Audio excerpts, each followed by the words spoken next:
Hey friends, and welcome to week 2 of the 40 Days of Prayer Help for Hosts video. My name is Tom Kang, and I serve as the men's pastor here at Saddleback Church. And I'm Jessica Sanchez, serving as a campus coordinator at the Los Angeles campus. LA! Woo woo. Congratulations. If you're watching this, that means you made it through week 1. So not only did you make it through your first week, but here you are. You're back and you're ready for more. I guess we didn't Lord. scare you away.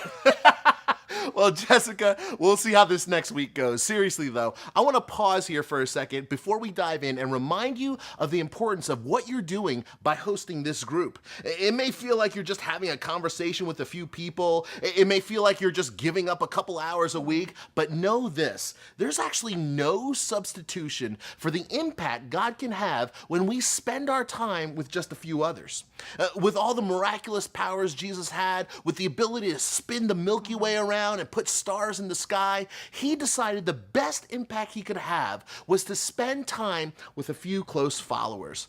By hosting this small group and investing your time, you're creating a space where miraculous transformation can happen. Absolutely. Whether that's with 2 people or 20, God is mightily at work. And we're hoping that you will see this transformation as we journey through the weeks ahead. Now, last week we talked about the purpose of prayer, that prayer is God's idea because he wants to hear from us. This week, the topic is how to pray with confidence. Prayer can be a scary thing when you think about it. Talking to the God of the universe can be intimidating, especially with other people listening.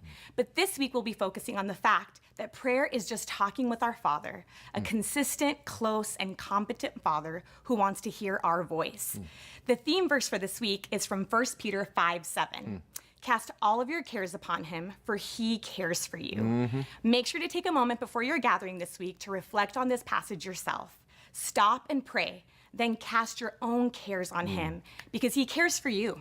So good. Now, I want to remind you that you don't need all the answers as the host. You just need to be one step ahead. So after you watch this video, watch Pastor Rick's video teaching and follow along in your study guide so you know where things are headed.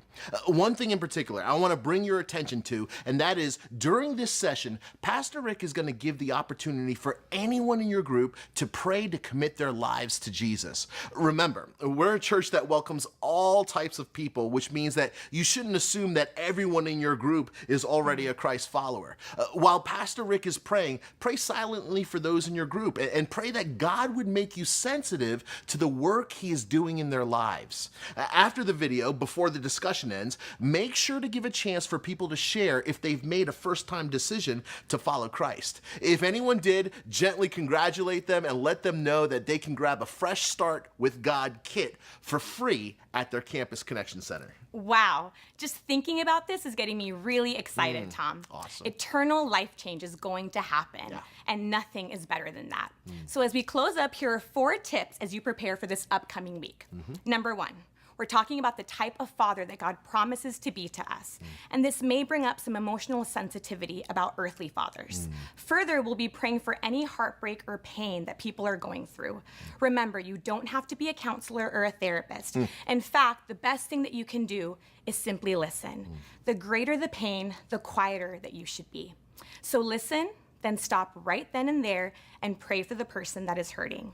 Number 2, if you haven't already started, be sure to use the daily prayer journal in your study guide to daily walk through and reflect on what God is saying to you. Encourage each member of your group to do the same, as this will really add vibrancy and depth to your discussion every single week. Number 3, be sure to fill out the rest of your group calendar and roster if you haven't already. Also, take a picture this week of your group and post it on your social media channels. That could be all that's needed to get that friend or coworker involved. And number 4, keep going. With schedules and all the things that get in the way, you may have a few less people than you have the first week. So even if it's just 2 others, keep meeting. Jesus often spent time with just 3 close friends. Remember, with small groups, bigger doesn't mean better. Sometimes the best conversations happen with just a few. Well, that's it for this week. Thanks for listening, and know that we are praying for you. Look through the materials, check out the tools available to you in the study guide, and be certain to pray for the gathering before people arrive. Have an awesome second session, and we'll see you next week.